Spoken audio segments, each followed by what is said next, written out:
Kunafa kunafa kunafa ఎక్కడ చూసినా kunafa, బయట క్రిస్పీగా లోపల జ్యూసీగా, అబ్బబ్బా ఒక్కసారి తింటే అస్సలు మర్చిపోలేరండి. ఇది చేయడం కూడా చాలా ఈజీ అనమాట. పిల్లలు కూడా చాలా ఈజీగా చేయగలరు. ఇప్పుడు కునాఫాకి వాడే సేమియా ఇదే అనమాట. ఇది ఏ మార్కెట్లో అయినా దొరుకుతుంది. ఇది 45-50 అలా ఆ కాస్ట్లో ఉంటుందండి. ఇప్పుడు ఈ సేమియాని చిన్న చిన్న పీసెస్గా ఇలా చేసుకోండి.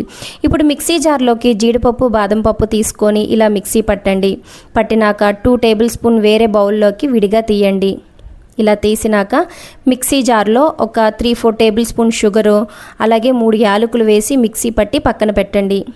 ఇప్పుడు బౌల్లోకి కునాఫాకి వాడే సేమియాని తీసుకొని దాంట్లో 2 టేబుల్ స్పూన్ గీ కూడా వేసుకొని లో ఫ్లేమ్లో వేయించాలండి. ఎందుకంటే ఈ సేమియా చాలా సన్నగా ఉంటుందన్నమాట, ఊరికినే అడిగంటేస్తుంది. ఇట్లా బ్రౌన్గా వచ్చినాక మనం మిక్సీ జార్లో షుగర్ వేసుకొని పట్టిన పౌడర్ను కూడా దీంట్లో వేసి కొంచెం సేపు ఇలా తిప్పాలి. ఆ షుగర్ కోటింగ్ ఈ సేమియాకి పడుతుందన్నమాట. వేరే బౌల్లోకి ఒక గ్లాసు పాలు తీసుకొని స్టవ్ మీద బాగా మరిగించాలి.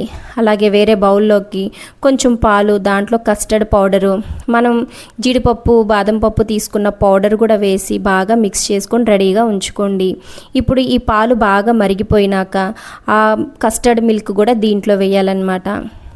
ఇలా వేసి దాంట్లో ఒక 3-4 టేబుల్ స్పూన్ షుగర్ వేసి ఈ కన్సిస్టెన్సీ వచ్చేదాకా ఇలా తిప్పాలి. ఇప్పుడు మనం ఫ్రై సేమియాని 2 భాగాలుగా డివైడ్ చేసుకొని ఒక భాగాన్ని కునాఫా చేసుకునే బౌల్లోకి వేసి గిన్నెతో ఇట్లా అద్దండి. దానిపైన కస్టర్డ్ మిల్క్ను కూడా వేసి ఈవెన్గా స్ప్రెడ్ చేయండి. దానిపైన రెండో భాగాన్ని కూడా వేసి గట్టిగా స్ప్రెడ్ చేయకుండా ఇట్లా స్పూన్తో ఇట్లా అద్దండి.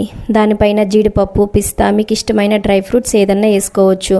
అంతే, మన కునాఫా రెడీ అయిపోయింది. మీరు కూడా చేసి ఎలా ఉందో చెప్పండి. బాయ్.